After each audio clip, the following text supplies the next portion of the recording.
আমাদের এই original থানাকার face প্যাকটা প্রথমে হচ্ছে একটা প্লাস্টিকের কাভার দিয়ে মোড়ানো থাকবে। তারপর এটা খোলার পরে এরকম একটা ইন্টারফেস পাবেন, একটা লোশন পাবেন। তারপরে খুব সুন্দর একটা প্লাস্টিকের কাভার দেওয়া থাকবে পাতলা। তারপরে এটা অরিজিনালটা অবশ্যই এটা দেখতে একদম এরকম হবে, ঠিক আছে? মানে ফেস প্যাকটা একদম মসৃণ ক্রিমের মতন হবে, জাস্ট অল্প একটু পানি লাগালে একদম ক্রিম হয়ে যাবে। এরপরে আরেকটা ওয়ে হচ্ছে চেনার, এটার উপরের যে কাভারটা এরকম গ্লোই হবে।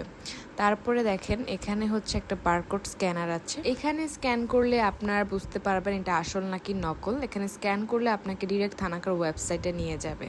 এছাড়াও এখানে দেখেন মায়ানমার হালাল এই লেখাটার একটা গ্রিন টিক থাকবে, এটা দেখলে তো আপনারা বুঝবেন 100% অরিজিনাল। তো এইভাবে 4-5 রকমের পরীক্ষা নিরীক্ষা করে আপনারা বুঝতে পারবেন যে অরিজিনাল থানাকাটি কি আসলে আপনারা পাচ্ছেন কিনা। আর আমাদের কাছে তো অবশ্যই 100% অরিজিনাল।